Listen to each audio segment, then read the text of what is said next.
Welcome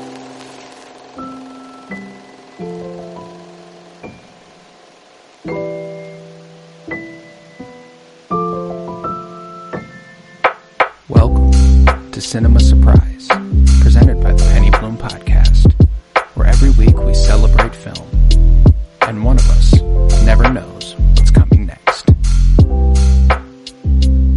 Hello, everybody, and welcome back to Cinema Surprise, presented by the Penny Bloom Podcast. Today, we continue with my penultimate pick of Season 1. This is movie number 10 in a season of 12. It is Singin' in the Rain. It was released on April 10th, 1952, written by Betty Comden and Adolph Green, and directed by Stanley Donen and Gene Kelly. I am Colton Robertson. I am joined by Joseph George. What's up, homie? Oh, what up, what up? Always a pleasure to be here.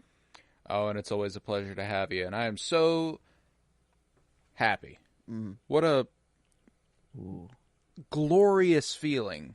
To be able to talk about this movie. I watched it for the first official time a couple years ago, and it's been one I steadily come back to about once a year. Never fails to put a smile on my face.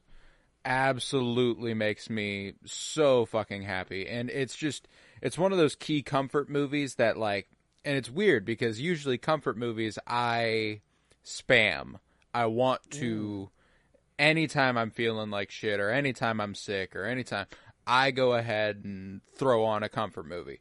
This is a weird type of comfort movie where, like I said, it's only about once a year. You know, it's usually when I'm sick, too. It's not like I'm feeling down in the dumps.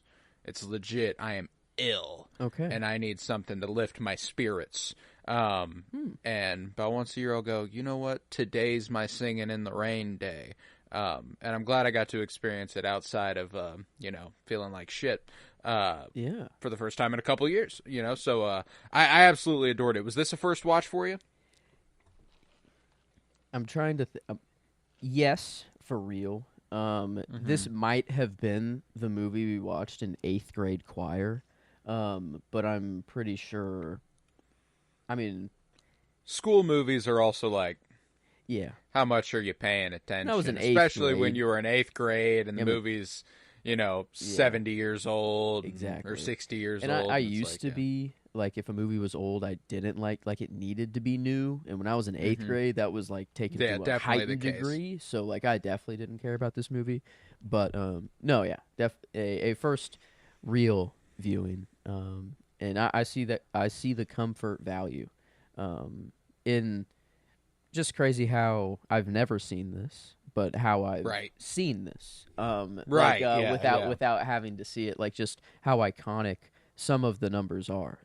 Like I remember when Good Morning started, I was like, "Oh my god, that's this movie." I'm like, "Oh, you didn't know that was this movie?" That's Singin' in the Rain, and then it goes right. What into, a lovely morning! Like, I was like, "Oh my god!" And then it literally goes like right into Singin' in the Rain, pretty much. And I'm like, holy crap. I'm like, wow, this, like, that's when kind of the movie was, I felt like it was firing on all cylinders there. Yeah. But man, no, this was, every number before, like, I felt like it was the slow burn, like the slow, like, they're going to slowly show you a little bit more what they can do, or I don't know, just like, the violin kind of green, outfit, it was Don and Cosmos kind of, they're making it, and he's telling his big story to the crowd, so it's going through the whole montage and everything, and I don't know, I loved how kind of clear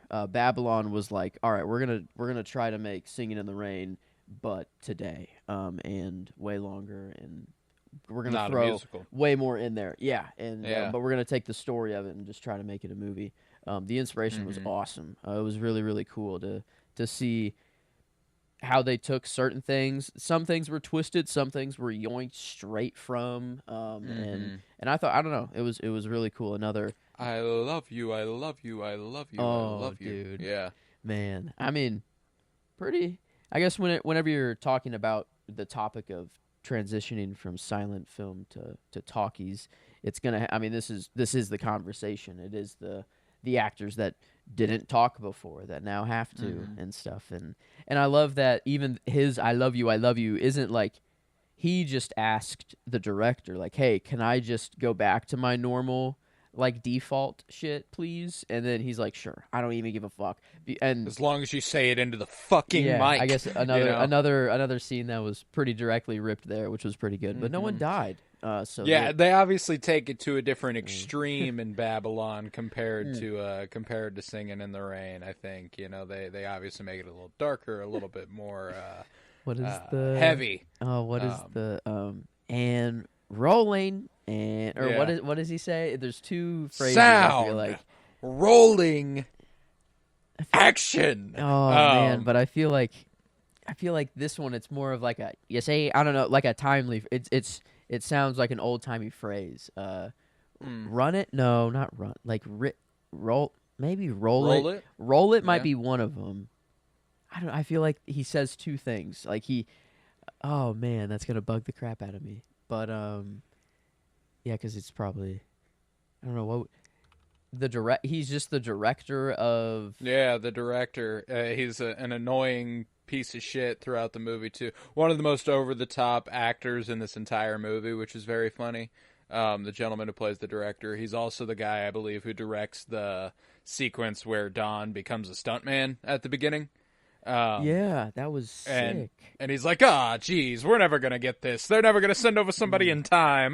No, like that whole thing. I appreciate that there is when it came to the flashback sequence, tonally, the movie is kind of formatted the way the Dueling Cavalier ends up being formatted, which is kind of funny. They show the rise and they do the whole little explanation at the beginning of how they got there, and I want to sing, etc. They do that, and then they show when was the transition from talkies to, or like when, what, like year, what, like is it around 1927? Oh, okay. It was about 25 years earlier. I was gonna say, I was like, are they trying to say that this is how this movie was made? No, sort of thing, and this is a very they were accurate to the time. This movie was set in 1927. Okay. It revolves around the jazz singer coming out and being like, it's never going to take off. That's a terrible idea. What the fuck are we talking about? Talking pictures. This is a terrible... Cosmo being like, and that's what they said about the horseless carriage. I love Cosmo. Cosmo's an easy character pick today. Dude, come on. Yeah, he's the guy. He's the dude. He doesn't have any real story to him. There's no grand arc that he really goes on. He's just there. And he's just there. And he's there to provide whatever. If it's a laugh, if it's a dance, if it's to become a third, the screenwriter, to become the just the title. They need a new title. He's just a homie. I don't know. Cosmo's really sick. So yeah, I feel like Don and Cosmo saw Kathy from across the bar and were like, hey, how you doing? You want to come on over this way? I got a little bit of a challengers thing going on here between Don and Cosmo. Oh, dude, went to school together, and they're they're crazy. The inspiration runs wild, actually. To pull, I feel like I said that there was an original Challengers thruple earlier, or I don't know. I forgot who it was. Yeah, it was in a different thing. But is this more original than whatever we were talking about? Yes. Probably. Yes, definitely older. Definitely older. Probably wasn't in Joan of Arc. I'm assuming that's the only thing. No. I'm like, I can't remember what we were talking about, but yeah, it's. Here we go. And obviously it's not as explicit here. You can't... it's 1952. They're making a family picture. The little kiss she gives him, a little peck, and when he falls over the couch, could have been a little smooch on the cheek. No. And right before that, too, right before Don and Kathy kiss, Don and Cosmo shake hands, and if the mic is one of their faces and I'm Don. If this is Cosmo and That I'm is Don, they're true. like this. That is true. And I was like, oh, this is you know, true. No, but and I think there's it's musical theater, man. There's a queer subtext historically in a lot of musical theater stuff. It's just kind of comes with a lot of the genre. And one of the funny things too is that this is pure coincidence. There's no way this was an influence on Challengers, because that'd be fucking ridiculous. The actor who plays Cosmo is Donald O'Connor. O'Connor, the same last name as Josh O'Connor. And Donald is Donaldson in the movie, Art Donaldson. Hold on a minute. Funny. Yeah. Hold on a minute. I mean, they couldn't say this in 1950. In the 50s, they couldn't say this. The movie would have been, trashed and not even watched. It would have been seen as like, I don't know, devil shit. So I think, I don't know, maybe that is a slight. No, I think there's a read to be had here. Yeah. I think that instead of art school, it's just tennis school. I don't know what tennis school just sounds wrong. Tennis academy. Yeah, that's what it was. Okay. Yeah, I was like, it just sounded weird, but I could see it. No actual relation between the O'Connors, right? Like, no, I don't believe so. I don't think so. I'm cool. pretty. That would be cool. But no, I don't believe so. I believe that just pure coinkadink there in O'Connors. But I absolutely love Cosmo in this movie. He's extremely funny. He's extremely charming. Extremely talented. His make 'em laugh sequence is kind of a lost art now. It's one of those things that. Probably had theaters in uproarious laughter in 1952 that, just kind of makes you, doesn't even really make you giggle now. It's just kind of like, this is, Cosmo. And it's just one of those things that, like, it's a really good indication of how much comedy evolves over time. Because, like, I don't know a single motherfucker who would find Make 'em Laugh funny. You know what I'm saying? It was more of like I was just so happy. I don't know. It just made me so happy. No, and it's enjoyable, like and giggle. It was more of like giggle, not that like it was a joke and that that's had to the have thing. a punchline. Same for me. Like, and that's why I'm like, I think that like this sort of physical comedy and this slapstick is a lost art. It found itself a lot more in silent film, which is what they're paying homage to very heavily in this movie. And I think that what makes me happy about it, what makes me end up giggling, is the idea that it is lost, that it is something that has slipped through the cracks and is no longer. So, like, there's a different context that makes it funny now versus what made it funny then, and I think that's a really interesting idea about the way just joking evolves, or how even while making the movie that the early screening that was laughed at, and they literally had the trench coat, Don sported that. Like, I don't know, the Babylon inspo was pretty awesome. But whenever they are all laughing there, while they're making that movie, they're thinking like, well, we're doing our normal thing. We're making our movie. This isn't a comedy, but they get in there and just adding the sound. Oh. Yeah. You shouldn't have come. Yeah. Oh, dude.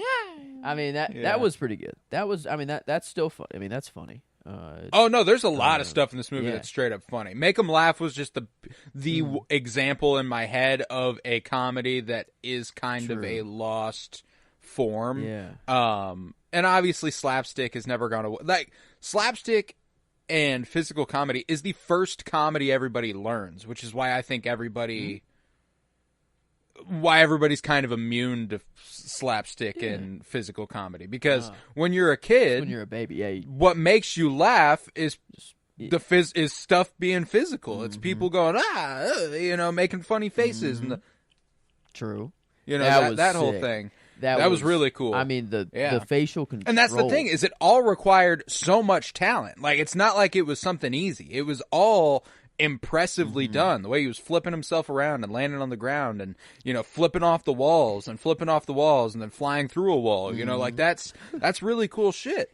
God, I want to be able to backflip off a wall so bad. That's right. That's been on my bucket list for so long, and he just does it twice, and then I'm like, I feel like he's about to it's triple dunk. A lot of it's about commitment. That's true. You could probably do it. But you can if you have the ability to sprint, you can probably backflip off a wall. Yeah, he got pretty high up there. And these walls, I don't think they're straight up. They are angled a little bit, so the illusion is it's helping. He can do it a little bit, but the first step is an angle, I think, and then the second one's straight up, so he can vault off. But still, even so, that's still cool shit. And yeah, I'm too afraid to. I'm afraid to break my fucking neck. But it's probably possible. You just got to commit. Probably possible. You just got to fucking commit. go. It is kind of like a backflip on a trampoline. Like front flips are harder, but a backflip is more natural. It is easier, but it's scarier. So you don't want a backflip. It's like, I don't know. It is scarier. But yeah, Cosmo was. I couldn't really go with anyone other than Cosmo for my character too. The dude was. I loved his style. Bro, can we bring these vests? No jacket, just the long sleeve vest and pants suits. I fucking love it. And sometimes how it seemed that their pants were connected with their vest almost. It was I don't know. That was really, really cool. Maybe it was just that well tailored to them. That it looked like that, but I love this style. And Cosmo, I don't know, his hair, everything about Cosmo. I dug his character. So yeah, I don't know. He was definitely the favorite off the first watch for me. So kind of, I don't know. I do like sharing or spreading the love, but he was kind of a no-brainer, man. He's just the most fun and exciting, and he's extremely funny. The one-liners he's delivering at the beginning of the movie, whenever Gene Kelly gets mobbed by fans, and he's like, "Cosmo, call me a cab," and he's like, "Okay, you're a cab." That shit's really funny. I love stuff like that, and that's obviously just a really on-the-nose dad joke, but it's good. He's like, where does she get off talking to me like that? Well, she's irresistible. She told me herself, like shit like that. I absolutely love how quippy and witty he is. Cosmo, remind me to give you a raise. RF, sir, give me a raise. I loved that. He's always so jokingly and always so whatever, everything else. But then the concept of money came up and he was like, you know what? Actually, no, I do. I need some recognition here. He was like, I love how, at the beginning too, he gets out of the car and the crowd is like, oh, and he's like, oh damn, oh damn, whatever, and he just goes stands next to the microphone and he almost gets to talk, and he doesn't even get to talk to the and then dignity, but always dignity, yeah, and a pretty I thought that the relation Lena. Yeah, I don't know why I was going Lancey for a second there. Lancey Lou was the other one that came up, and but Lena and Don. I thought their relationship was actually legit at the beginning for how I don't know, just how he was talking it up, and then it got to the movie set, and then her just sitting in the chair, and then not giving him a single thought, and then being like, oh hey, you're gonna be an actor. Lena, you busy tonight? Yeah, and then, actually no. Well, I am. That whole thing. Man, I love just the voice. Don, just every line that he, I don't know. It's kind of it's a shitty line for him to say, of being like, "There's never been anything between us. There's nothing but air." I don't know, but it's just so it's he doesn't go that classic with it. I don't know, but it's just he has this air. No, that's it. And it's Gene Kelly, man. Gene Kelly's fucking awesome. He's absolutely magnetic. There's something so charming and smooth, and he's got swagger in abundance in a way that a lot of modern movie stars and very few people since him have had. It's a very particular type of game he has, and I think that what he manages to do with it is really incredible. I adore Gene Kelly movies, like from these 50s MGM musicals, from An American in Paris and The Pirate and Brigadoon and all of these. They're vastly different musicals, but they always have Gene Kelly at the heart of them, and it always makes them really, really good. It makes them hit hard. He's a great singer. He's got a fantastic voice, but obviously what he does is dance. Jesus Christ, can the man fucking move? Because even when he's dancing next to Cosmo, who is an incredible dancer, you cannot look away from Gene Kelly. Like, Gene Kelly is who is commanding your attention. It's really impressive, because you realize there's a difference between someone who is a really, really good dancer and someone who is a great dancer when you see something like that. Yeah. It's like the minor leagues versus the pros. It's like the minor leagues versus an average person. You're still like God tier to an average person, like a minor league player. But even fucking like LeBron James versus Dion Waiters, professional, still both majors. Like, there's like the best of the best versus someone who is professional, but like just a professional. Wanted to ask. I got a weird hint of Jim Carrey mask, inspiration with like the way Gene Kelly kind of smiles, and like the way, I don't know, like facial structure. I feel like Jim Carrey took facial inspiration somehow out of this movie from both Gene Kelly and Donald O'Connor. I feel like the whenever Cosmo was doing his fun, make him laugh and doing his whole face thing, that paired with, I don't know, there was like, it wasn't throughout the whole movie. There was just like kind of for 1 minute or like 1 or 2 minutes that like Gene Kelly was just holding a smile for something, and it just kind of was. Oh, and he was kind of wearing maybe that's when it was. It was whenever he was on stage and all of the Broadway lights I think were around him, and he was kind of wearing the mask outfit almost. Right. I think that what you're picking up from that is, Jim Carrey. We talked about the slapstick and physical comedy. Probably the last great at physical comedy. Physical comedy hasn't gone away. It's still very well done, and a lot of people are really good at it. But Jim Carrey's kind of the last goat.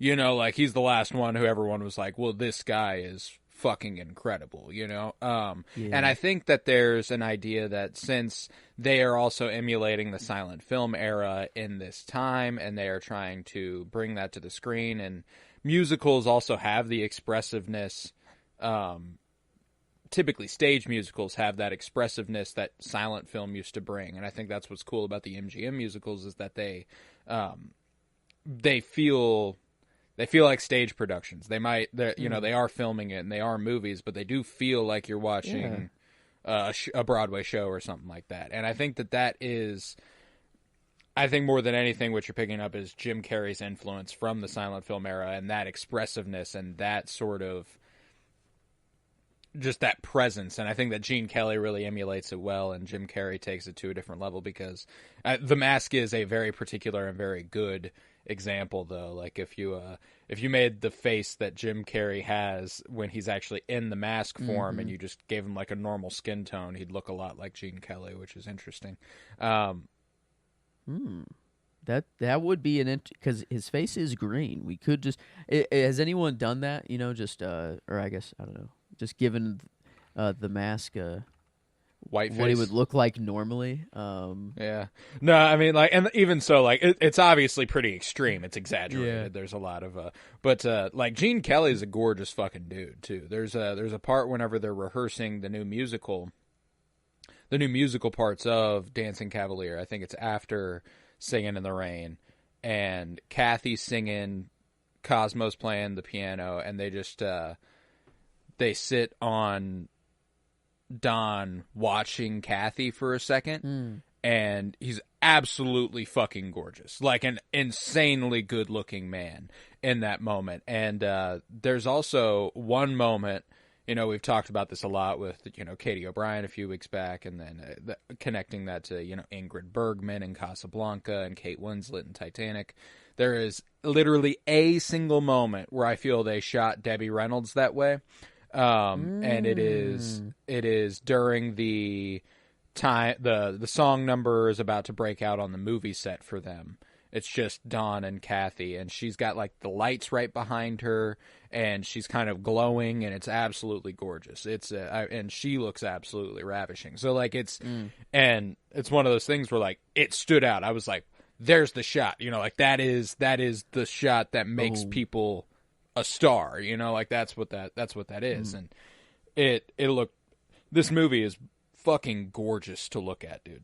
Yeah, the double tear roll down as well from her was very, very nice. And I mean, just it kind I wouldn't say like Casablanca in the way that it, I mean, almost every shot I was like, holy fuck. Yeah. I was almost floored. But this is it's still very, very pleasing to the eye. But it is more stagecraft. Like it is more they're not going for we want to make a real a real building and put real decoration. I don't know. There was this air of stagecraft to it, and like whenever they're in the car, you know, just driving and in the background behind them and that sort of thing, and you don't care. Like it's like it works for this movie because they're constantly on movie sets and they're going back and forth, and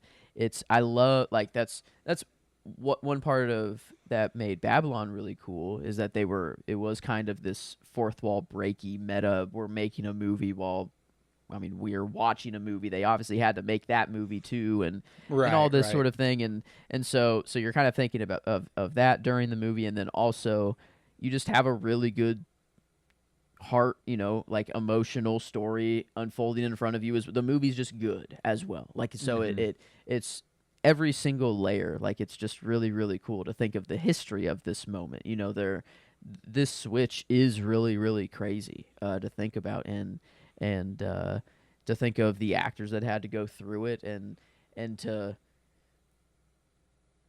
I don't know who was it that, I think it was Kathy at the beginning that made fun of actors that were like, you guys, you know, you do a bunch of just fake whatever movements. You don't even talk. You know, it's whatever. I'm flesh and blood. You know, and yeah, she says you're nothing but a shadow on film, not flesh and blood, which was a contender for my favorite line of the movie because it's a really cool foreshadowing as to what she becomes as a shadow of the film for Lena and being the voice, and you know, like she doesn't get to do the performing, but she gets to be there. She is a shadow on film, and I think that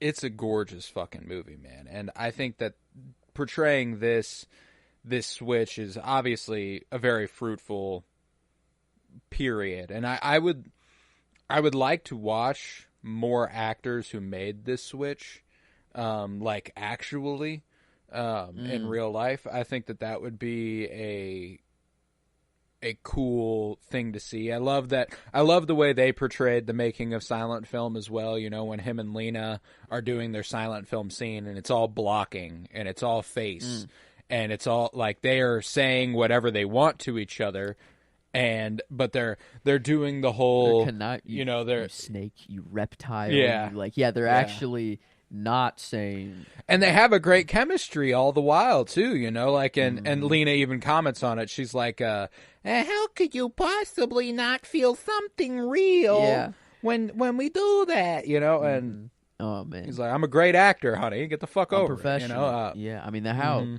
that is nuts. Also, like, to be that professional to do that, but then like the director and the people behind the camera, like hearing this conversation too, and they're like, yeah, hey, looks good.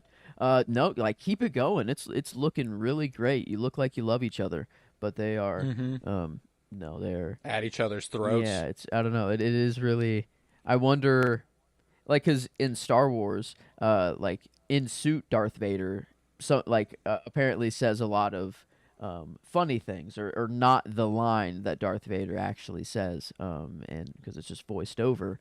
And I wonder how often, like in silent films, just they're saying the exact opposite of like what I don't know, or they're just saying something stupid, completely. But sometimes the mouth, they do mouth. The mouth does line up, word, like or something. So it's clear that they actually are saying some things, but other times it is just blabbering, Well, and a lot of times, they'll have an outline. We saw this in Babylon as well. They have an outline of what the script is supposed to say, and then they'll be watching the film, and then someone will be like, "Okay, make her say this here." Like you don't have to.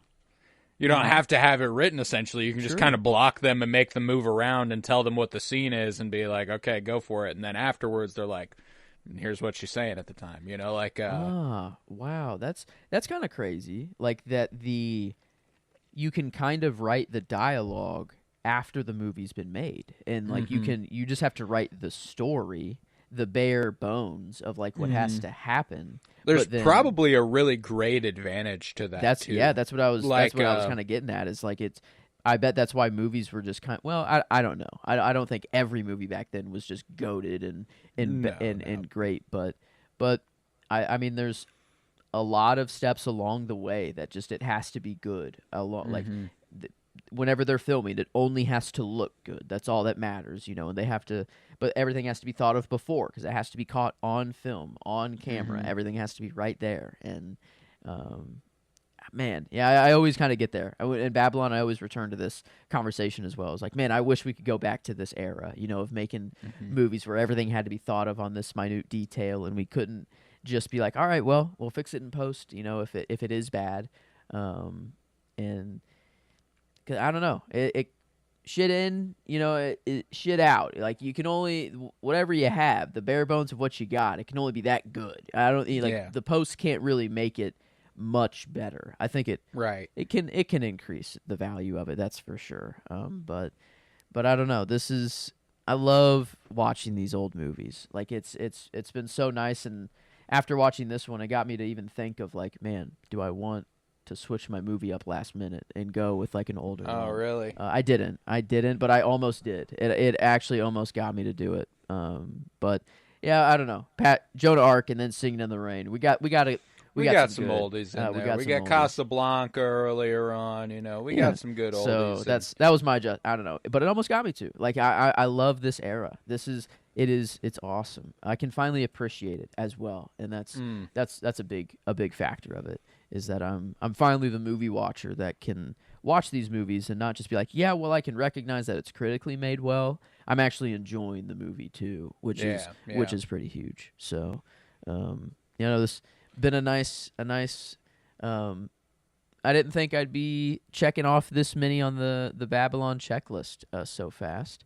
I mean, it is only 3 movies so far, but I expected this to be a very long, drawn-out thing. But this is off to a hot start. Yeah. I only have Tron, the OG Tron, Singing in the Rain, and Passion of Joan of Arc. Do you intend on rewatching the ones you have watched? Because you could cross off Jurassic Park and Avatar true. and The Matrix. And there are a lot that I have. I probably won't add them in the list until I've rewatched them. Yeah, I got you. That's cool. That's cool. That it's a feels big project right. for you. Yeah, I like that. It feels kind of right. But yeah, it's number 2. It's only below Tron. It's gonna be hard to beat Tron, the OG Tron for me. But I did put it above Babylon and Passion of Joan of Arc for me. I was having a good time with. Where did it fall in your personal ranking? I know that you like to rank these things. So where did it fall here in the Cinema Surprise so far? It is. Let's see. I put it still above. Yeah, right above. Babylon, but right below Casablanca for me. So, Casablanca's 5 for me, so that is kind of low for Casablanca, but it's at 6 right now, Singing in the Rain. I do have Arrival, Cure, Tron at 1, 2. Well, I think you have Cure actually up there pretty high, but I do have Arrival and Tron pretty high up. La Chimera, Casablanca are above Singing in the Rain, but it's... I think I'd put it at 3. Behind Casablanca and Cure. But So you have Casablanca, then Cure, and then yeah, that makes yeah. That makes. I mean, and that I feel kind of wrong for this list as well because like it feels so wrong to have any movie above Casablanca. But then Right. I know like this is just my favorites. Like this is my pure favorites list on Letterboxd and not necessarily like critical value. Because if we're going critical value, it's clear, clear as day that my list isn't in order. But yeah, this it was crazy iconic, the inspiration of like just in a lot of movies, whether it's not direct or not, it's at least it's in the air. It's deeply influential on a lot of movies. Some directly, some not directly. Like it is just that iconic that it bleeds through. I rewatched La La Land a couple weeks ago, and I'm like, the Singin' in the Rain take reminds me a lot of What a Waste of a Lovely Night, the way that's shot. There's something very similar going on there in the camera movements, the way that the camera lifts and goes wide and shows them rounding the corner and stuff. It reminded me of them doing their little dance there. And one of the more obvious ones that is stated as an influence is the I'm Just Ken number. Really? Is directly influenced by the last montage where they're in the pink and blue. He's in all black and they're doing the dance with each other. Like that is like Greta Gerwig was like, I that didn't is even what think that of is. that until oh my god, wow, yeah, that didn't even hit me. That's awesome though, and the title kind of didn't even hit me of like the concept of singing in the rain, and seeing that on a movie. For one, like to hear audio while it's raining, like you can't have a microphone anywhere and you're hearing the audio. And like, I wonder like how long it took movies to be like, oh, we can like voiceover, lip sync, like I wonder how long, like if that was an instant, like, yeah, we can just do that. And that they were doing it from the jump, or if it was kind of like, man, we're having all these problems of we have to hide these microphones everywhere and like all these technical problems are getting in the way. And then, I don't know, that I love, that was one of my favorite scenes is when that idea hit them. Like whenever it's 1 a.m. or whatever, or I guess they're talking through the whole night is the idea, that we talked the whole night through. Good morning, and good morning to you. Yeah, and I don't know that conversation there of them just realizing like, oh yeah, like oh my god, why don't we just do this?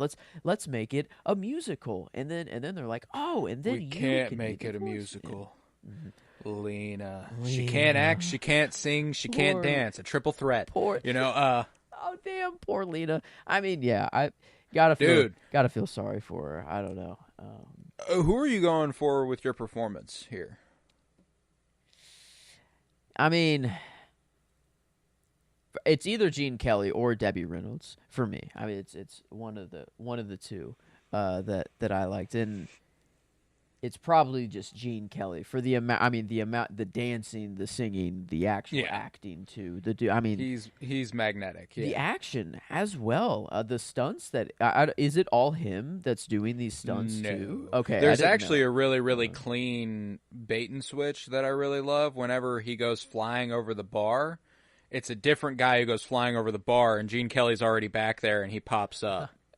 Wow. Okay, so that's not even him flying over the bar either. Yeah. Okay. Yeah. And then like whenever he's running on top of the little tram or whatever, and then jumps into Kathy's car, like I don't know. It just randomly there was like, ooh, spur to action here. For whatever. Yeah. No, and he's an incredible physical performer. The dude is absolutely wonderful, and if I'm being true to my heart of hearts, he is the movie. I mean, without Gene Kelly, he also directed the movie, so there's really not as much movie here. Yeah, this damn dude is. But what I did want to shine some light on is Jean Hagen as Lena Lamont.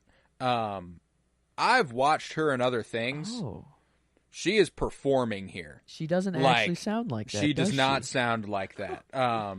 And I think she is utterly fucking brilliant as Lena Lamont. She is so fucking good. I think that she's the underrated part of this movie because she is the least likable character. You know, like you just kind of go, she's annoying as shit. Like her voice is like nails on a fucking chalkboard. No, she does not sound like that. Huh. And she is really, really, really good. There's I love whenever she tries to turn the tables at the end of the movie and she walks into RF's offices and like, actually, legally, I don't think it's in subparagraph 34, page 5. You know, like that whole thing. I love the air she's possessing there, and then I love the resolution of this movie. The ending of this movie makes me so happy, and they're like, speech. And she's like, you know what? Everybody's always spoke for me. And they're like, they haven't they? Go ahead, go. And yeah, it's just I absolutely love that in the movie. Like, yeah, what's going on here? Yeah, and that I guess I didn't think about that. That she is an actor. And she's putting on a voice here. And she's really good at it, man. Like she possesses that air. Though I can't stand them. Can't. Yeah. And she gets one can't in there. I feel like at the end, which was pretty good. Her vocal coach can't stand them. Can't stand them. Oh man. Okay. I didn't. You know what?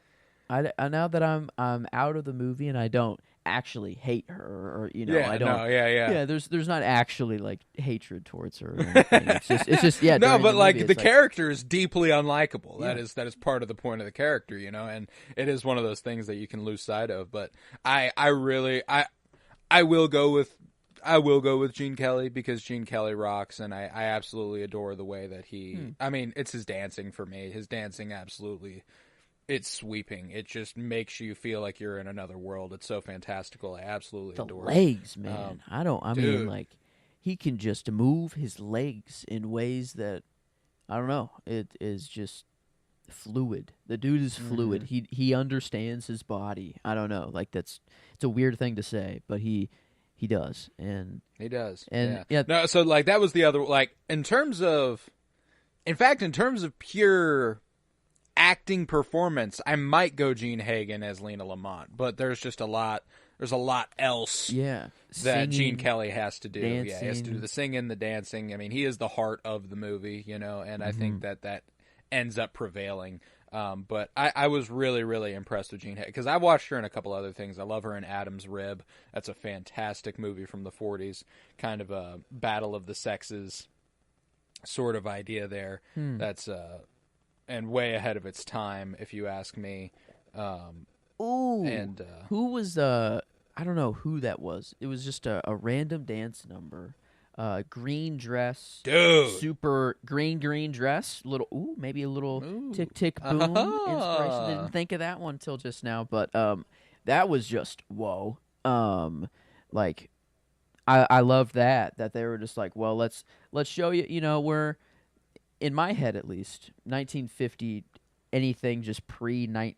And if I hear the word 19 in front of anything, I just think like prude, sex. They don't really. It's not an open thing, It's very whatever. But this was, I don't know. This was like, hey, let's show you we can be sexy at the time, Well, and there's an interesting thing that happens.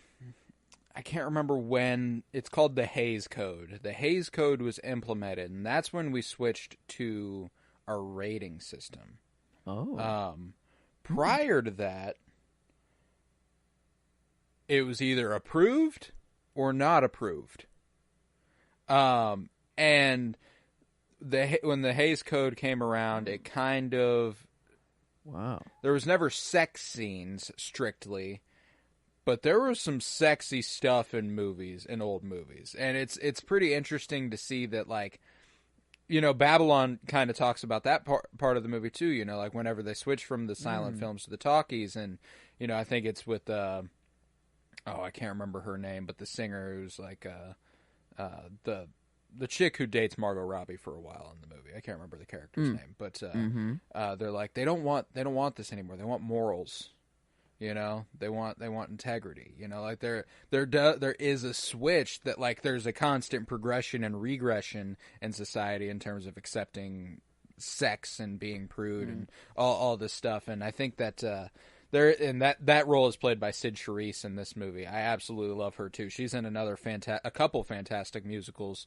Another Gene Kelly one, Brigadoon, she's really good in, and The Bandwagon, one of my favorites ever. Both of those, I believe, are directed by Vincent Minnelli, who is a wonderful musical director. But yeah, no, I mean, yeah, Sid Charisse, she is a dancer, bro. She can go. Yeah, that was, and the kind of, I don't know if it was meant to be like this, or it's just cool, just showing off all the different fashion, since it like just going one by one and just being like, here's some fashion at the time, or the pajama, and it's like a full blown costume. That's pajama. That's what you wear to bed or to get comfy there. I mean, sure, but no, that was really cool to see. Just culminates kind of like in a gorgeous shot too. That's the overhead true. aerial shot, dude. That could be the shot. Now that I it's yeah. good. I mean, there's it's so good. many to choose from here.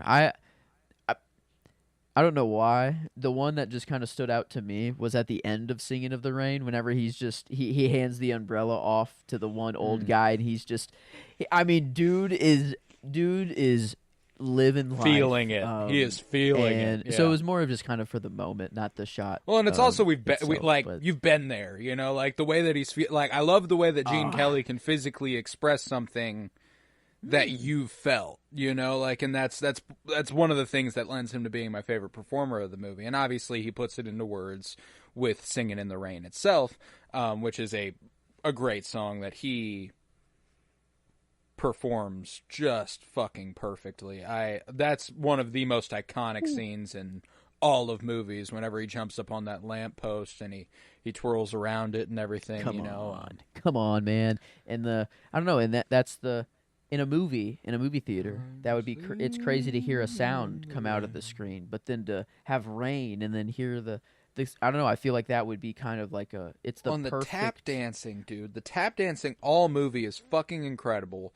And then to put him, he can't tap dance in water. What's tapping is splashes.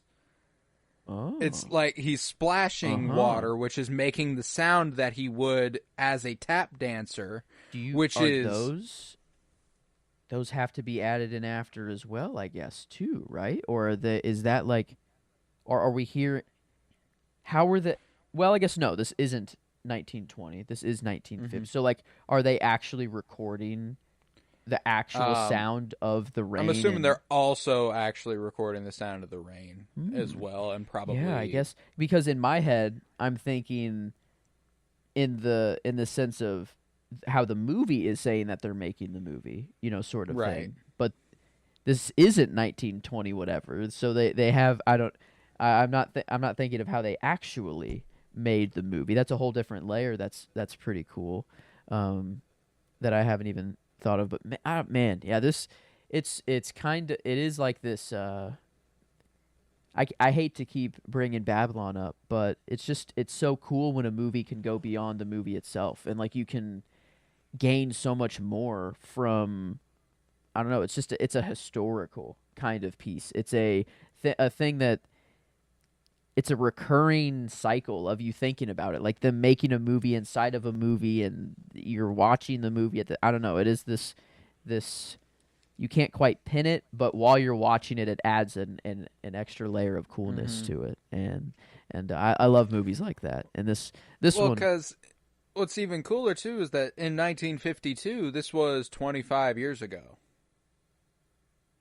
The switch from, I see, yeah, silent films to talkies. Kind of like a 25-year anniversary. You know, now we're watching a 70-year-old movie about a 100-year-old topic. Damn. You know, and that, like, it adds a different layer to it. And like, I think that's one of the important things that this movie kind of lends itself to, is Gene Kelly even refers to himself in the movie as a museum piece. You know, like there's still value in it, and there's still beauty in it, and there's still influence and all these things, but obviously it's not appreciated on the level it once was. I mean, on a general audience scope. I'm pretty sure this was, I guess I don't know what the reception was like. I'm assuming it was pretty well received in the 50s, but now it's seen as a classic, like a certified. Now it's seen as a classic, and it's one of those like now we've gotten to a point where people don't like musicals. You know, like that was the selling point for The Dancing Cavalier.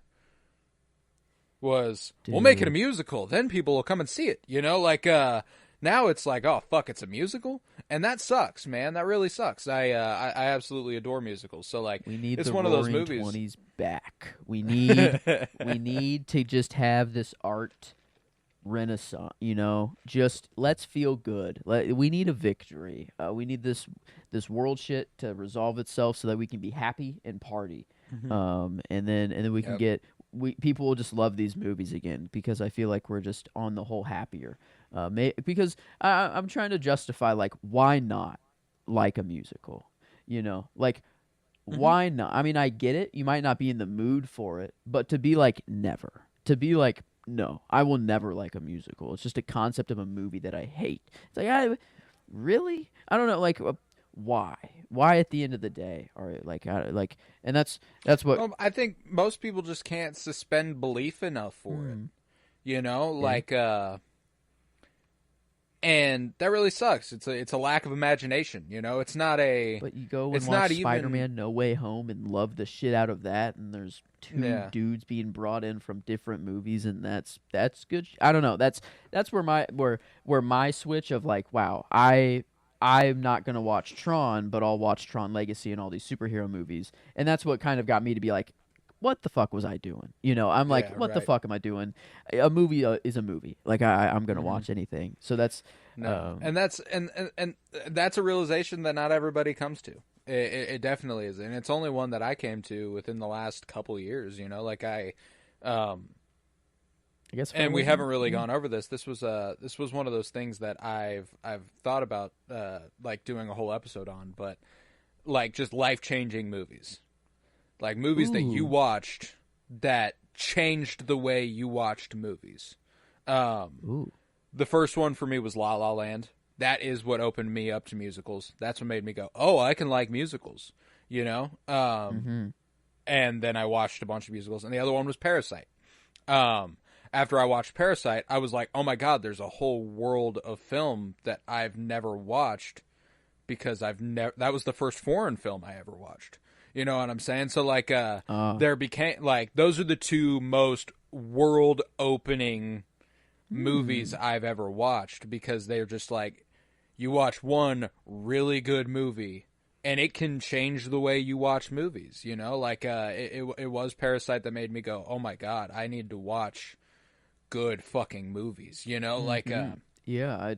I would almost put Babylon in the list, but not, it's almost for like just introducing me to the idea of this transition in film and getting me on the road. It was kind of the jump starter, not really the movie itself. It's still a great movie. I loved it to death. I don't want to. It was awesome, but that's an interesting another list that I'll have to make.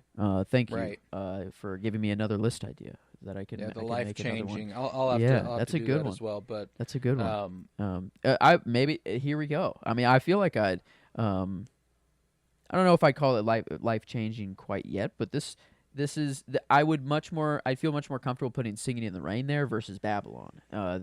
Like for those reasons, and no, and I mean like it's I mean, and if you liked this movie, if you liked the aesthetic and you liked the like, I can't recommend highly enough Vincent Minnelli movies and other MGM 50s. I didn't know this was like a collect, like they. Yeah, this is obviously a standout. This is a classic. But is it kind of like like, I guess MGM just sets out to make a musical, and it's just like, why is in the 50s we were in the heart of the studio system being like they ran shit at this time, and then the 70s came around and it was like a new era of filmmakers kind of shook that up a little bit with Jaws and Apocalypse Now and Star Wars. So Coppola, Scorsese, Spielberg, Lucas, they shook shit up.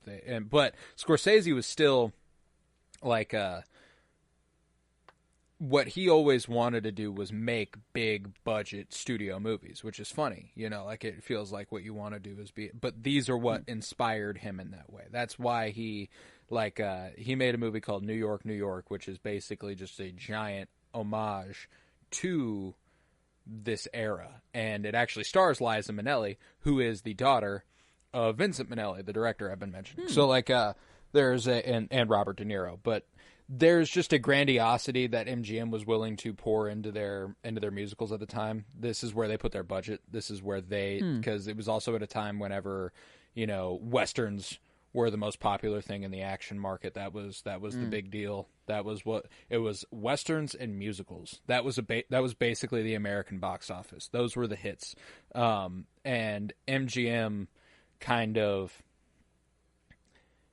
I mean, there are other good musicals from other good studios, but as far as like a track record of like, there's hit after hit here. MGM, just as a studio, was producing some pretty insane stuff, and it's because they had actors and directors like Vincent Minnelli and Gene Kelly under contract. Like, they had some of the most talented people alive in this realm, ready to go. Yeah, it's kind of a perfect blend of like the argument that Kathy and Don have of like, Broadway versus Hollywood, but making a musical, and it's bringing Broadway to Hollywood, and then having everybody see it, like and not just the richy rich who can have a ticket or whatever and see the play. I don't know, whatever. I guess Broadway, I don't know.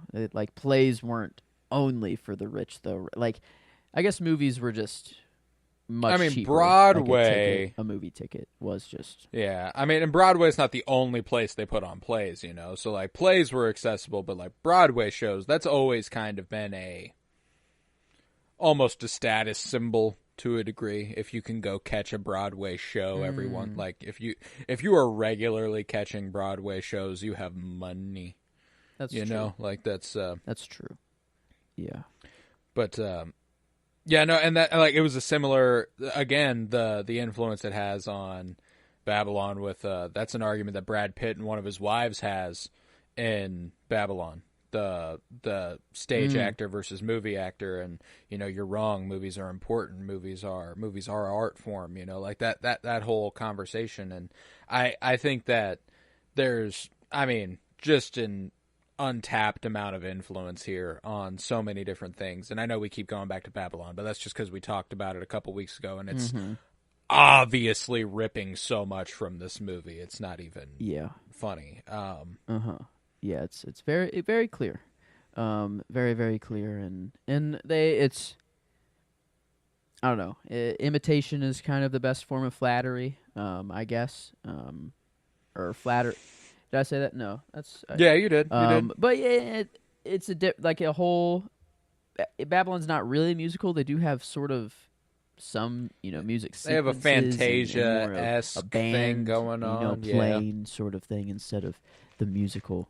But no, I feel like it's, if we could somehow combine Babylon and Casablanca. Like, I'm trying to think of like the perfect comparison for this movie of the project so far.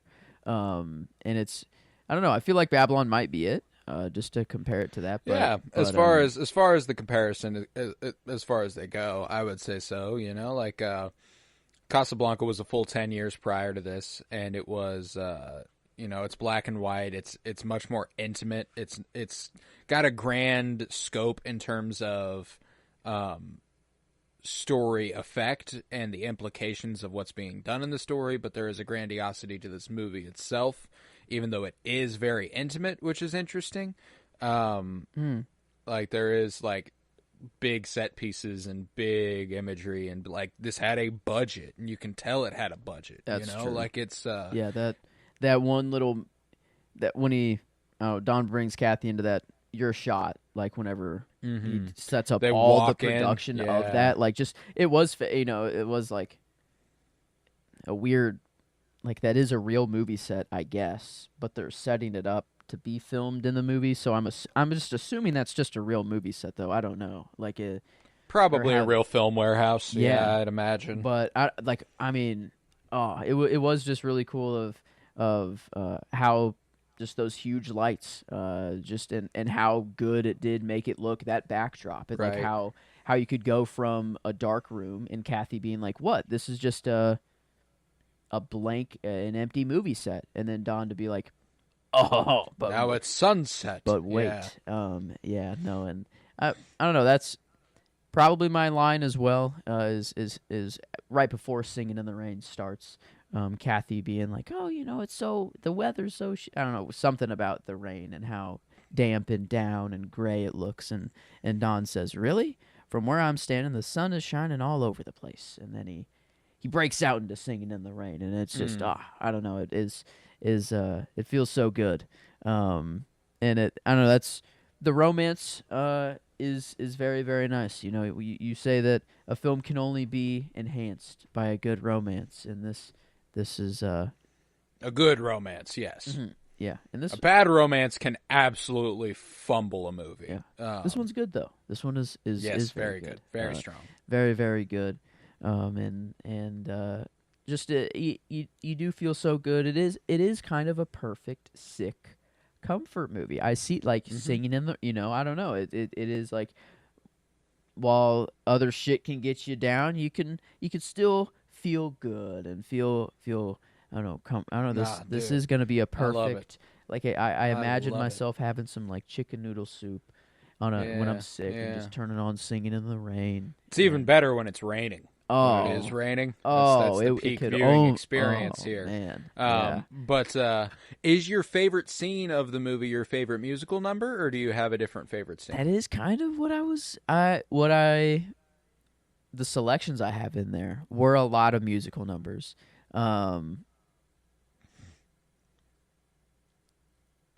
I really liked "Good Morning." Just the song itself. I think "Good Morning," like just the vocal, everything about it, I think is like my favorite. But man, "Singing in the Rain" was probably the best just overall. I'm feeling good. Like just what it makes me feel. And there's a classicness to it that's just like. Like, so, I'm not going with "Singing in the Rain." However, I kind of want to go with a scene though. Like not a. I don't know. But I feel like that's the strength of the movie is the musical numbers almost. Yeah, so no, I have no problem going with the musical number. Like, that is where the emotion is expressed in the movie. So that's why, like, I'm going with a musical number. I like "Singing in the Rain." I think is the most well done scene in the movie. I think that is that's the defining scene, one of the most iconic scenes of all movies. But I'm going with "Moses Supposes." Moses supposes his toes are roses, and those it's the vocal coach and sorry about that.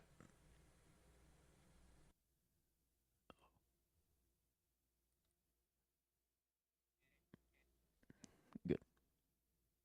I'm back. Okay, I went with one. I wanted to go with one that was Donald O'Connor and Gene Kelly because their chemistry was absurd compared to pretty much anyone else's in the movie. Like, I enjoy Debbie Reynolds and Gene Kelly together. I think they have a good chemistry. But the way that Donald O'Connor and Gene Kelly could connect on a song was really, really, really strong. And them dancing side by side and having their fun and piling the stuff on top of the guy and going up to the window and wrapping themselves in the curtains and doing all, like, it was just so much fun. It put a huge smile on my face. It was the choice for me. That's fair. I mean, I was trying to think of another one that I liked from them, and it was that green, violin kind of one. And they did some creative things, and they, jumped on each other's backs at certain points, and they did some fun stuff. But Moses Supposes, like, really let them go. Like, do a whole lot of stuff. Yeah. But I think I actually it's a musical number and kind of a good scene. It is the movie set. And whenever he's, what did you want to say to me? Is this the perfect setting now? Can you say it to me now? And him just, we were made for each other. What was the song called? I feel like you were I don't know if you there's probably I didn't think of the soundtrack. Duh. Yes, Hello. Very strong. But I need that. trying to think of what song that would be. Which one? Can I get a track? You Were Meant for Me. Go. Yeah. Okay. There we go. Number 5.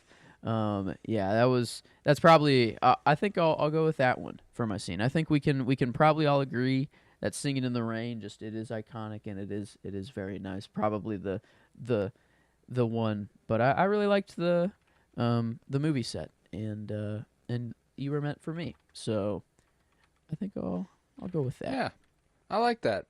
Because I mean I'm right there with you. If I had to go with a scene that wasn't a musical number, there was one that, I mean, like, the ending's really, I love the ending. The ending's really strong. But to separate myself from that even, it's Debbie Reynolds and Gene Kelly putting on the best chemistry they have in the whole movie, which is right before they go to the movie set.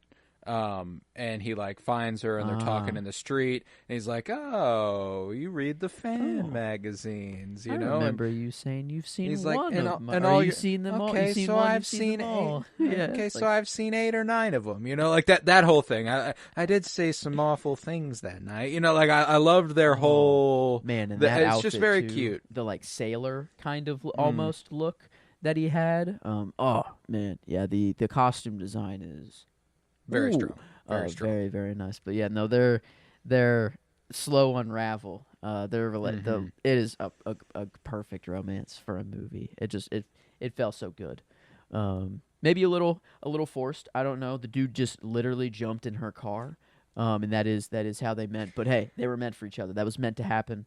That it's Inyon, you know, that's it. Inyon. In order for that to happen, you know, he needed that escape. He was getting mobbed, you know, that those kids were tearing his suit up, trying to have a souvenir. Kathy saved his life. You know, that's what Don said. Thank you for saving my life before he gets out of the car. Which is, I don't know. So yeah, definitely a good romance. It enhanced every part of the movie. Oh yeah. And just maybe a little too. I don't know. When you think about it, literally, it's whatever. But that it's a movie romance. It doesn't. You know, we're not going to get a true love story. That's a long unraveling. You know, I don't know. Yeah, it happens quick. It happens quick, but that's fine. A lot of old movies have romances that happen just extremely cute, extremely quick. Mm-hmm. And I think there's a charm to it, you know. I don't think it's a detriment. There's a difference between it being forced and it being fast.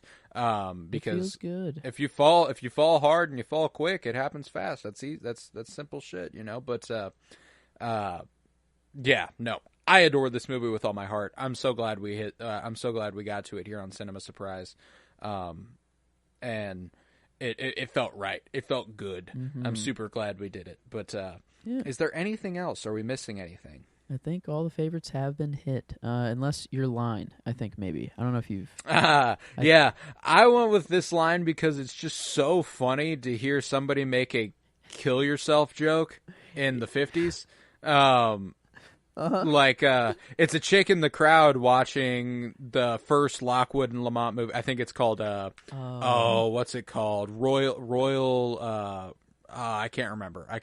But it's the very first movie premiere that they're at, and it's Lena and Lockwood and Lamont, their latest film. And there's a chick in the audience watching Lena, and she goes, "She's so refined. I think I'll kill myself." You know, like, and I just me and Emily were watching it together. And we just burst out fucking laughing. So like, it killed me. It was, and like, there are obviously more moving and more poignant lines in the movie, but there was something about that was just so jarring to hear in like a 1952 family film. It's like, she's so refined. I think I'll kill myself. You know, like, it's. Not expected. There's something about those jokes that, you know, shouldn't be funny that is pretty consistently funny to me. Oh, but they are. There's comedy can make anything funny, even the worst shit, the most controversial, taboo stuff that you don't want to talk about. It's like the way she says it too. She's like, she's so refined. I think I'll kill myself. Like, you know, like she's like, I have no point of living anymore when this exists. You know, and wow. I just thought it was so funny. I thought it was hysterical. So, Yeah, I loved that line by a rando person in the crowd. Don't think she pops back up. There was also a great line read at the beginning of the movie whenever I love the introduction to everybody on the red carpet and everybody coming out. And one of them is like Zelda, whatever the fuck, the one who shows Lena that they're ADRing her voice after the fact and everything. And they're like, Zelda, blank. And there's a dude who, they zoom in on his face and he goes, Zelda, oh, Zelda. And it's just such a funny way to kick off the movie. I absolutely loved that. So, yeah, a lot of really funny beats in this movie. And I liked a lot of them. So, man. Yeah, I think she's so refined. I think I'll kill myself is my line. Perfect. No better way to end it. To wrap it up. To wrap up our thoughts on it. But no, movie had everything. Made you cry, made you laugh, made you want to get up on your feet and dance. And also just a nice to sit back and watch for the eyes. Was very pleasing. So yeah, all around, we're firing on all cylinders here. This is the Criterion thing. Like on I don't know. Like, is it a Max thing only, or is it a Criterion thing to like talk before the movie? I don't know. Like, did you watch it on Max, or do you have a physical of this? I watched it on Max. Yeah. Did you? Was there like a little intro of them? I don't know if it was Criterion actually, but it was just kind of like a. And up next, Singing in the Rain, it was a guy, I don't know who the dude was, but he was just talking about it and talking about like the history of the movie. It was like a 2.5 minute thing before the movie, and then they did it like after the movie too. I didn't get that at all. Huh. Okay. Yeah. I feel like it did it for Joan of Arc as well on Max.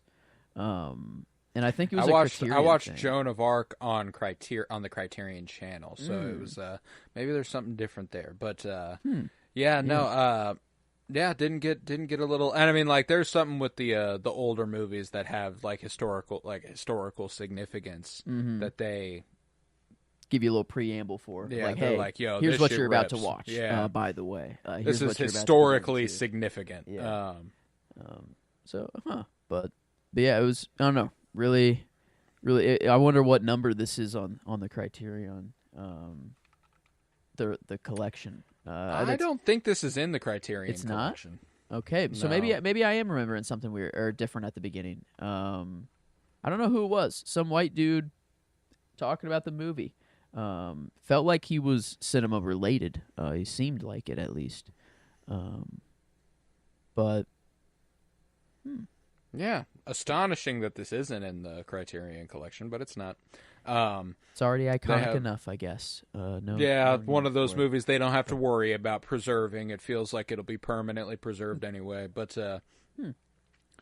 yeah, no, it's extremely strong movie, and I absolutely adore it, and I can't wait to watch it again eventually. But then with that, I will do the plugs, and after the plugs, we will rate this movie on a scale of 1 to 10, enjoyment and critical. Joe will announce next week's cinema surprise, and we will do album of the week. So, very excited for that. Stick around for the next few seconds, and you will hear, skip ahead if you don't want to hear the fucking plugs. I don't care, but stick around. We're going to do some stuff after. Head to twitter.com. Follow at PennyBloomPod. If you want any news, anything at all, that is where you're going to find it. Cinema Surprise is still being funneled through Penny Bloom on all channels, essentially. YouTube, our Patreon is still connected, patreon.com/PennyBloomPod. Been less active on TikTok, but TikTok is still Penny Bloom Podcast. But Twitter, that is the important place to be. Any news, because there will be a Cinema Surprise Season 2. We will have some surprises in the meantime. I'm very excited for those. And that's just the place to be. So you got to stick around with us. You want any news on the Cinementalists or on the Fulcrum Star Wars podcast, that's Penny Bloom Pod. That is where you're going to find them. yeah, patreon.com/pennybloom-pod. You can find over 50 hours of exclusive content, all sorts of book reviews, comic book reviews, movie reviews, and early access content, along with the Penny Bloom Dispatch. That's a little bit more of a timely, segment-based, news-esque show that we do on Patreon for free. You can have that. It's Patreon exclusive, but it is free to anybody. And then for any content beyond that, it is $1.50 a month, which is huge because it costs me money and I don't make any off of it unless it's over there. Remember to leave a 5-star rate and review and download wherever you might be listening. And you can now watch on YouTube. That is still under Penny Bloom Podcast. Going forward, we might see about Cinema Surprise being its own thing eventually, but not for Season 1. Season 1's still going to be on Penny Bloom Podcast, so check that out there. But yeah, let's rate this thing. How are we feeling on a scale of 1 to 10? I mean, man, we've been getting a lot of really good feel-goods lately. It's true. Am I at a 10? I don't know. I guess there is some hesitation. But Joan of Arc is a 9, and I know I'm above that. Right. So I know I'm in the 9.5, 9.75 category. It's not 9.25. I feel like. So I feel like I can get it right there. I feel like I can go 9.75, but that's yeah. I think that's what I'm going. It's right there. I don't know why. I don't know why I'm not at a 10, but it's happening. Okay. For the Sumai has been invoked. I'm gonna make it a 10. I'm gonna make it a 10. It is. I haven't used it yet. I'm confident my last pick I won't need to. So might as well. Yeah, might as well. And if I regret it, I regret it. But we only have one more episode in the season, so I don't really fucking care. It's cool. I've saved it for this moment. I've saved it for now. You know, this is why I needed it. So yeah, I'm a 10 on Singin' in the Rain. It just makes me so fucking happy. It makes me smile ear to ear, and you know, it doesn't move me to tears the way that a lot of other movies that I absolutely adore does. But it makes me smile as much as any movie I've ever watched, and I find that to be every bit as important. And it makes me feel so good. It makes me feel so happy, and I value that deeply. So I'm going 10. I'm going 10 for Singin' in the Rain. That was the only reason I had hesitation. Like I didn't feel that like usually there's like an overwhelming cry usually for a movie that hits like that. But I feel like this one, it just replaces that with like an overwhelming sense of just joy. Just like, it just is good. It just feels good. So what a glorious feeling. Good morning. Yeah, this is probably be a soundtrack I'll be listening to for a little bit. It'll be in the rotation for a little bit, that's for sure. Yeah. But, no, it's strong. Okay. Man. It's strong. Okay, so a 10 there. Nope, can't change that. That is in blood. Implemented. Yeah, it's in blood. I'll bold that to remember. Yeah. For those who are joining us for the first time, the Sumai is absolute say. We get one per season on Cinema Surprise. And Joe used his week 1, episode 1. I'm using mine week 10. I absolutely love this movie. You get to use it in one category. You get Sumai. You get absolute say in the rating. So I invoked Sumai. I gave it a 10. That's that. Yeah. But now I cannot pull Sumai on critical, and I don't think I'll need to. That's rarely the place where we do that. But how are you feeling critically on a scale of 1 to 10? I feel pretty I'm in between again. Joan of Arc and Casablanca. Joan of Arc was a 9. Casablanca a 9.75. So I know we're somewhere 9.25 or 9.5. I'm comfortable with that as well. I think the performances are super fun. I think we're closer to Casablanca as well. I mean, it is visually fucking gorgeous, dude. I mean, an unbelievable movie to look at. The dancing and the performances are also wonderful, and that's the thing, is that in a musical, you have more opportunity to be good, and you have more opportunity to be bad. And if you do a good musical, the movie's going to be fucking good. Is typically the case. You know, like it's and I know you can say that about anything, you know, action movies. You have every opportunity to be good, and you have every opportunity to be bad. If you do it good, it's gonna be good. If you do like, duh. But I mean, like musicals, I think there's a different level to that. Like it is the central point of a musical to be good at music, and if the music is bad, the movie is not good. You know, and I think that. And even if the music is good and the numbers are bad, it can ruin the thing. So like that's why I love this. Is it's firing on all cylinders. Everything about the music, everything about the performers, everything about the stagecraft, it all works so well. So I'm comfortable with a 9.25 or a 9.5, and I'm cool with the 9.5 bump there. I think 9.5. I don't know. I'm feeling it. We got a couple of those now. Cure, La Chimera, and Singing in the Rain would all be 10, 9, 7, or 10, 9, 5 pairs. Love that. All right. And they're all 96.66. Another 666 one in there. This one feels wrong. The first 666 did not feel like it at all. Right. But we'll go with the 96.7. We'll round this one off to make it. Yeah, make that's it a 97% there, yeah. and I love that. Oh, I love yeah. that. I feel like that's it's a fanciful place for it to land, and I'm happy with that because it's a damn good movie, a classic. It's iconic, and I feel like it deserves the love we just gave it. So, 97% closes out this episode on Singin' in the Rain. With that, Joseph, what is your final cinema surprise for season 1? So, you kind of know it's a 20s movie, and I think have narrowed it down between 3.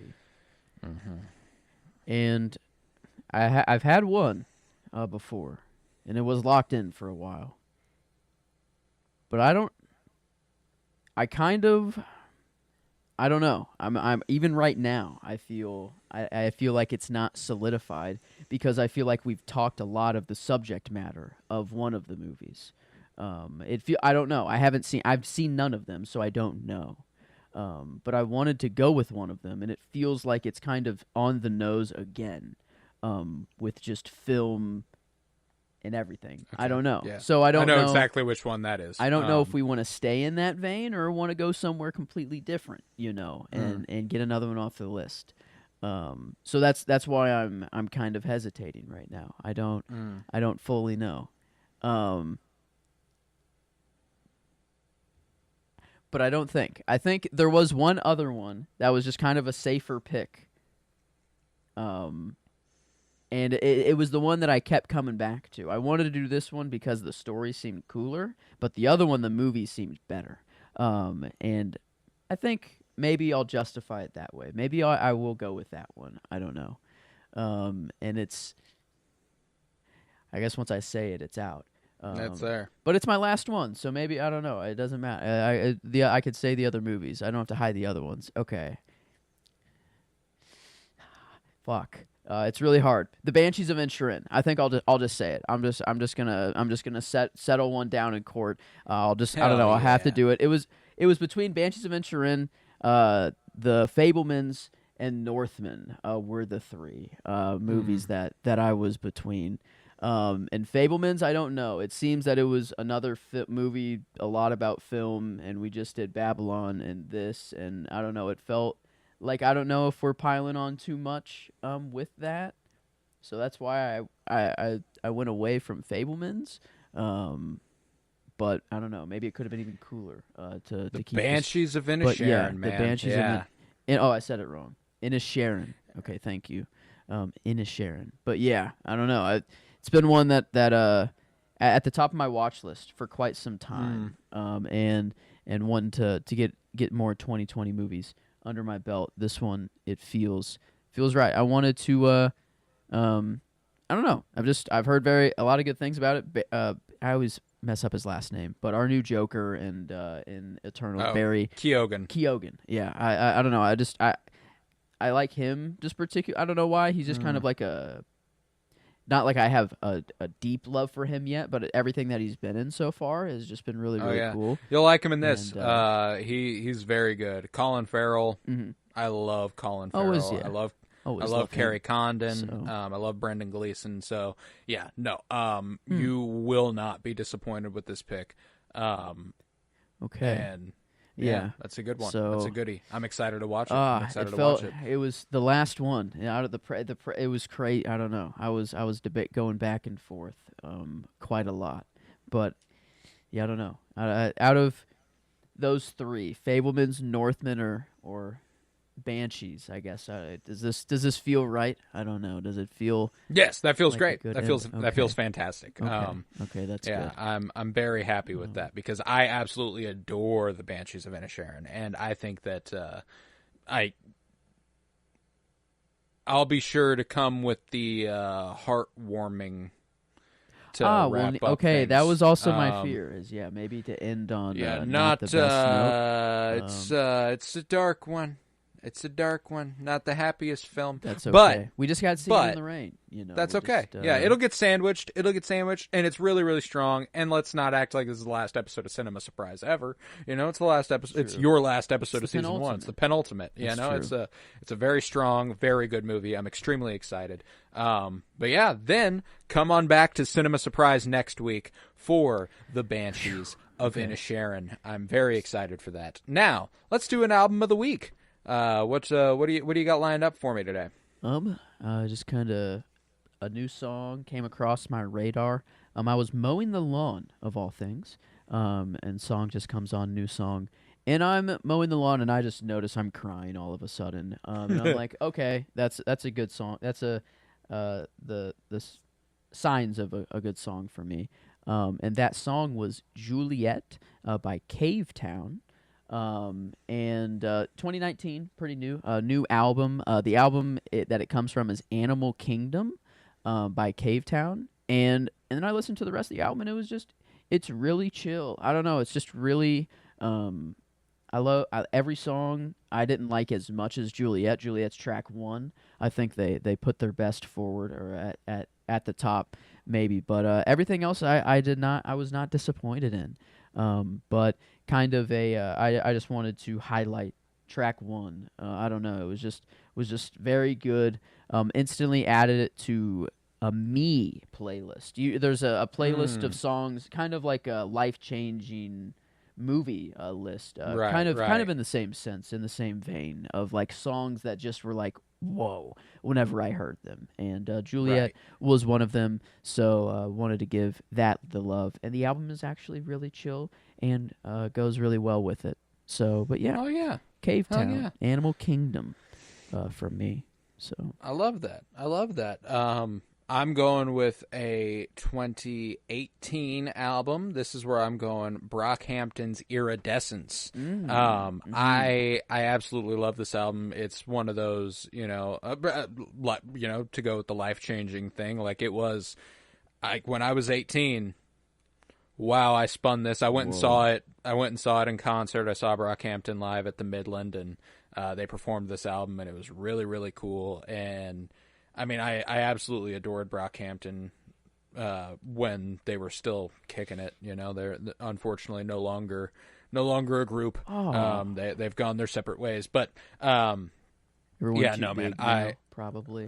know. Is that the or what? Just beef or what? What was? No, I think it was just the ran its course. Like there's a lot of stuff with Brockhampton that I won't get into here.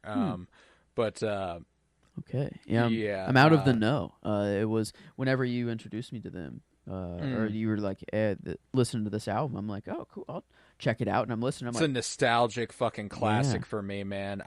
This is their first album after one of their members was kicked out of the band for misconduct.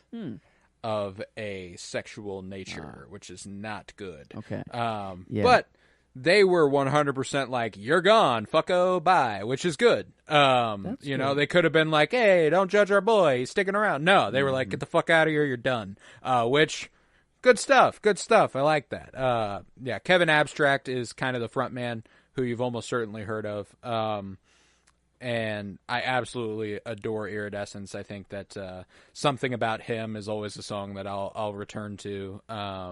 San Marcos is devastating but beautiful, and where the cat, like there's just where the cash at, just so many sounds and so many different, like there's so many members in the band and they all get a chance to shine and they all get a chance to do their thing, and that results in a cornucopia of music, and it's wonderful. I absolutely love Iridescence. So cool. Animal Kingdom by Cavetown and Iridescence by Brockhampton.